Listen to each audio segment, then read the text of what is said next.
दशहरा के लगभग 20 दिन बाद दीपावली महापर्व आता है।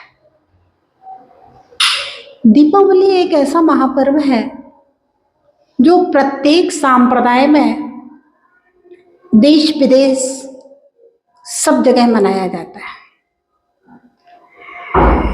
पर्व प्राय करके एक दिन के लिए आते हैं, लेकिन दीपावली एक ऐसा पर्व है जो 5 दिन तक मनाया जाने वाला पर्व है।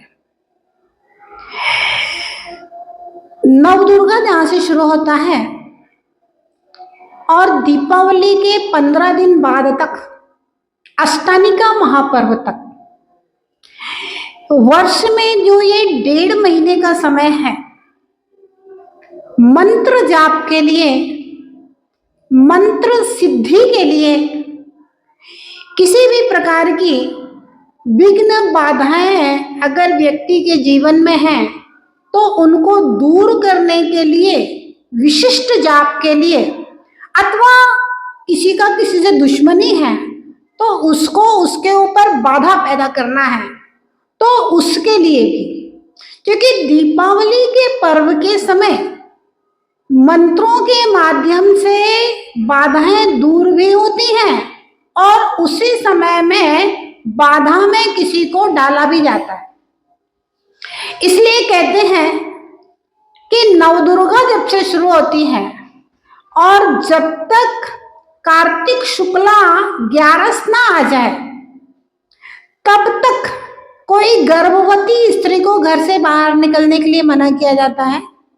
अशुद्धि में कोई व्यक्ति घर से बाहर ना निकले अथवा बाल धोकर भी घर से बाहर जाने के लिए मना किया जाता है, क्योंकि कहीं किसी प्रकार की विघ्न बाधा है। ऐसे कहते हैं दशहरा से लेकर के जो ये व्यंतर देवी देवता होते हैं वे खुल जाते हैं, विचरण करते हैं और जहाँ जो कुछ दिखता है तो लोग उसके साथ में लग जाते हैं व्यंतर देवी देवता।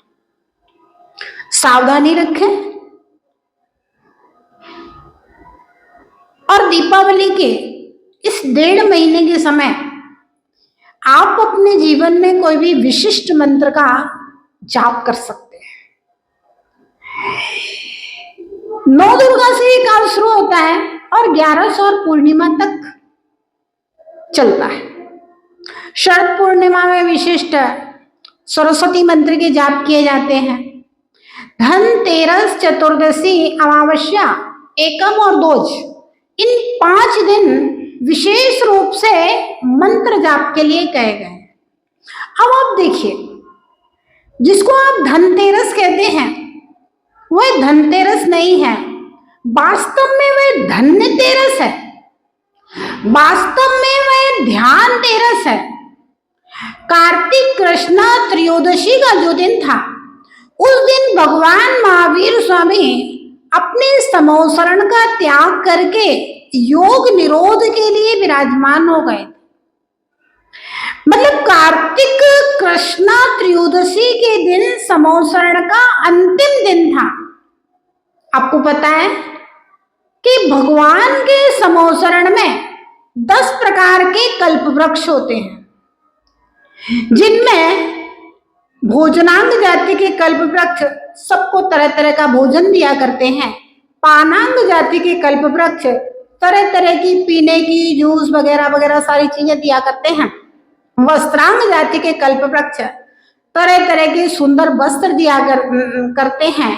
दीपांग जाति के कल्प वृक्ष दीप वगैरह प्रकाश दिया करते हैं। तूर्यांग जाति के कल्प वृक्ष वादित्र यंत्र, वाद्य यंत्र दिया करते हैं।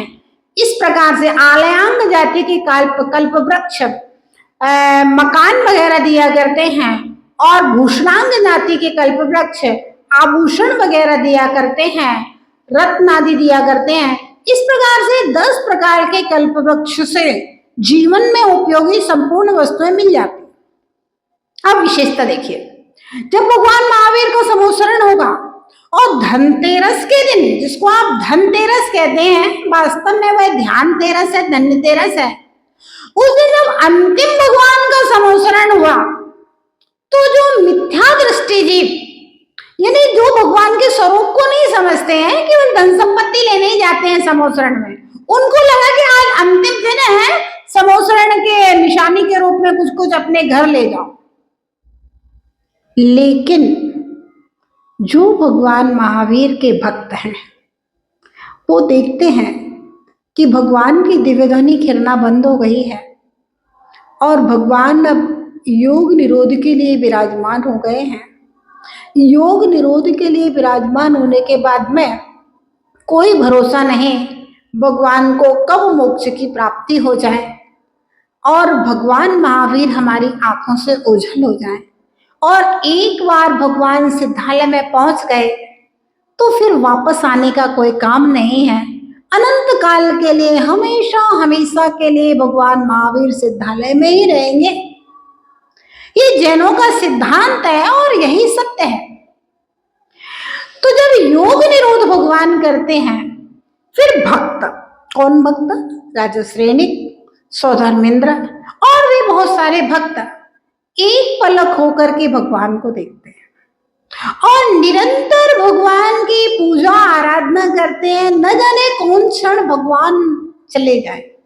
आप ऐसे सोचिए, जैसे कोई आपके घर का व्यक्ति है और डॉक्टर कह दे बस 1 दिन 2 दिन, तो आप क्या करते हैं? भाई 1-2 दिन की बात है, हम रात दिन जप करके इसका ध्यान रखें, इसकी सेवा करें, इसको नमोकार सुनाएं, इससे इसकी गति सुधर जाए। भगवान योग निरोध में बैठ गए मतलब कोई भरोसा नहीं, 1 दिन 2 दिन 4 दिन, कोई भरोसा नहीं कब भगवान को मोक्ष हो जाएगा। तो भक्त जो है वो भगवान की लगातार भक्ति करने लगता है। तो ये जो दिन है, त्रयोदशी, चतुर्दशी, अमावस्या को मोक्ष हुआ, एकम और ध्वज मोक्ष होता है, तो 3 दिन तक भगवान की पूजा आराधना करते हैं। तो यह ध्यान तेरस, धन्य तेरस, ये भगवान की आराधना के लिए, मंत्र जाप के लिए, लोहे के बर्तन घर लाने के लिए नहीं है। ध्यान रहे, लोहे को निकृष्ट धातु कहा गया, अधम धातु कहा गया है। आज घरों में जो दरिद्रता आ रही है ना, वो स्टील के बर्तन, स्टील क्या है? लोहे का परिष्कृत रूप है। स्टील के बर्तन घर में रखने के कारण से घरों में दरिद्रता, बीमारियां और कलह उत्पन्न होता है। हर चीज स्टील की हो गई है। मंदिरों में आप देखिए लोहे के सरिये, लोहे के गार्डर लगे हुए हैं, इसी कारण से बरकत नहीं हो पा रही है। शिखरों में भी लोहे की सामग्रियां लगी हैं, बरकत नहीं हो पा रही है। मंदिरों में चौकियां, मंदिरों में टेबलें, मंदिरों में पूजन के बर्तन, सब कुछ स्टील का हो गया है। नहीं, पहले सोने के होते थे, चांदी के होते थे, कोई बात नहीं, सोना चांदा नहीं है, पीतल है हमारे पास, पीतल, कांसा, तांबा, ये सब अच्छी धातु है, लेकिन लोहा निकृष्ट धातु है। आप जब भी भगवान की पूजा करें तो ध्यान रहे, स्टील के बर्तनों में पूजा मत कीजिए। आपके पास चांदी नहीं है, सोना नहीं है, तो कम से कम आप 1000-2000 का एक पूजन का सेट पीतल का लेकर के आप अपना पर्सनल रख सकते हैं, जिसमें भगवान की पूजा और विधान करें। ना स्टील की चौकी, ना स्टील की टेबल, स्टील की कोई वस्तु यूज ना करें। टेबल और चौकियां हमेशा काष्ठ की हुआ करती है ना, क्योंकि धातुओं में से भी एक अपना अपना प्रभाव निकलता है। सोने का अपना प्रभाव है। आप देखिए, सोना चल धातु है। चल धातु का मतलब आप अपने घर में सोना गाड़ दीजिए और अगर आपका पुण्य का उदय नहीं है तो आपके बच्चे को वो सोना मिलने वाला नहीं है। वो सोना आपके घर से पड़ोसी के घर में खिसक जाएगा। चांदी गल धातु है। गल धातु का मतलब होता है गल जाएगा। चांदी आप गाड़ दीजिए जमीन में, भविष्य में वह चांदी गल करके मिट्टी हो जाएगी, पत्थर हो जाएगा, क्योंकि चांदी गल धातु है। लेकिन तांबा जो होता है वो एक अचल धातु कहा गया। आपने देखा होगा कि जितनी भी प्रशस्तियां बनाई जाती हैं, जितने यंत्र बनाए जाते हैं, वे सब तांबे के बनाए जाते हैं। हाँ, क्योंकि तांबे को अगर आप 1000 वर्ष बाद भी निकालेंगे तो ज्यों का त्यों तांबा लिखा हुआ निकलेगा, प्रशस्ति ज्यों की त्यों निकलेगी। तो इसलिए तांबे के बर्तन में, तांबे के मटके में, तांबे के कलश में रख करके, सामग्री रख करके, जहाँ समाधि वगैरह होती है, प्रशस्ति वगैरह होती है, वेदी के नीचे, मंदिर के नीचे नींव में, उसमें रखे जाते हैं। तो लोहा जो है वो निकृष्ट धातु है और स्टील लोहे का परिष्कृत रूप। आजकल लोग ज्यादा बीमार रहने लगे, उसका कारण आपने सोचा? ये जो कुकरों में खाना बनता है, कढ़ाइयां जो चल रही है, उसकी एल्यूमिनियम की। एल्यूमिनियम एकदम बेकार धातु है। एल्यूमिनियम जहाजों में लगाने के लिए और एल्यूमिनियम हवाई जहाज के लिए, उड़ने वाले और पानी में चलने वाले जो वाहन है उनके लिए एल्यूमिनियम यूज हुआ करता है। एल्यूमिनियम में अगर भोजन बनता है तो एल्यूमिनियम भोजन के साथ में गल गल के पेट में जाता है। पेट में जाता है तो एल्यूमिनियम गैस पैदा करता है, लीवर खराब करता है, किडनी खराब करता है और यूट्रस खराब करता है, हमारे हार्ट को खराब करता है। एल्यूमिनियम पेट के जितने भी पार्ट है उन सब के लिए खराब करता है।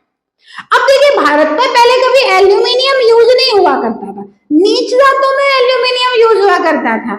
ये जब हमारा देश गुलाम था और अंग्रेज यहाँ पर आए तो क्या करते थे अंग्रेज लोग कि हमारे देश के जो अच्छे अच्छे नेता होते थे, महत्वपूर्ण लोग, उन सबको जेल में डाल देते थे। अब जेल में डाल देते तो उनको ये था कि ये लोग जेल में पड़े पड़े मर जाए। अब मर गए तो कैसे मारे? तो उन्होंने जेल के कैदियों के लिए एल्यूमिनियम के बर्तनों में खाना बनेगा, एल्यूमिनियम के बर्तनों में खाना दिया जाएगा और धीरे धीरे इनके पेट के अंदर के पार्ट खराब होंगे और ये सब जेल में सड़ सड़ के मर जाएंगे। अगर आप स्वस्थ रहना चाहते हैं तो आज ही अपने किचन से एल्यूमिनियम की कढ़ाइयां, एल्यूमिनियम के कुकर और एल्यूमिनियम के जो भी बर्तन है खाने बनाने के, उन सबको अलग कर दीजिए। चाहे वो कितने भी कॉस्टली हो, चाहे वे इडली के और केक वेक बनाने का जो भी बर्तन आते हैं वो सबको अलग कर दीजिए, क्योंकि हम खाना जीने के लिए खा रहे हैं, है ना, खाने के लिए नहीं जी रहे हैं। हमें ऐसा खाना खाना है जिससे हमारे शरीर में रोग बीमारियां ना हो, हम स्वस्थ रहें। तो धनतेरस जिसको अपन ने मान लिया है वो स्टील के बर्तन, एल्यूमिनियम के बर्तन घर में लाने के लिए नहीं है भैया। धनतेरस का दिन तो भगवान की पूजा के लिए है, चतुर्दशी का दिन भगवान की पूजा के लिए है, अमावस्या का दिन भगवान की पूजा के लिए है, मंत्र जाप के लिए है। और इन दिनों में कहते हैं लक्ष्मी जी प्रसन्न हुआ करती हैं, लौकिक भाषा में कहते हैं। हमारे यहाँ कहते हैं मोक्ष लक्ष्मी और केवल ज्ञान लक्ष्मी प्रसन्न होती है, क्योंकि कार्तिक कृष्ण अमावस्या का दिन वह दिन है कि सुबह भगवान महावीर को निर्वाण हुआ और शाम को गौतम स्वामी को केवल ज्ञान हुआ। और केवल ज्ञान और निर्वाण हमारे जीवन की बहुत बड़ी उपलब्धि और हमारे लिए बहुत महत्वपूर्ण हुआ करता है कि सुबह देवता लोग भगवान का निर्वाण कल्याणक मनाने आए और शाम को गौतम स्वामी का केवल ज्ञान की पूजा करने के लिए आए। और उस दिन जब अंधेरा था तो देवताओं ने पूरे आसमान में दीपों की आवलियां जलाई और उसको हम दीपावली कहने लगे। तो हव्यात्मा, आगे हम लोग कल देखेंगे कि दीपावली कैसे बनाना है। आज बस इतना जरूर ध्यान रखें, धनतेरस नहीं ध्यान तेरस है, धनतेरस नहीं धन्य है वह तेरस जिस दिन भगवान महावीर ने समोस रंग का त्याग कर दिया। और हम लोग अपने घर को भरने में लगे हुए हैं, न सोना लाइए घर में, न चांदी लाइए घर में, और न ही कोई स्टील के पीतल के बर्तन अपने घर में लाइए। अगर आपके घर की लक्ष्मी अगर वृद्धि होगी तो जिनेंद्र भगवान की महापूजा से होगी। तो त्रयोदशी के दिन भगवान महावीर की आराधना कीजिए, सहस्रनाम की आराधना कीजिए, गणधर वलय के 48 मंत्रों का महाजाप कीजिए इन 3 दिन, जिससे लक्ष्मी भी प्रसन्न होगी, पाप कर्म पट कटेगा, पुण्य की प्राप्ति होगी। जय बोले महावीर भगवान की।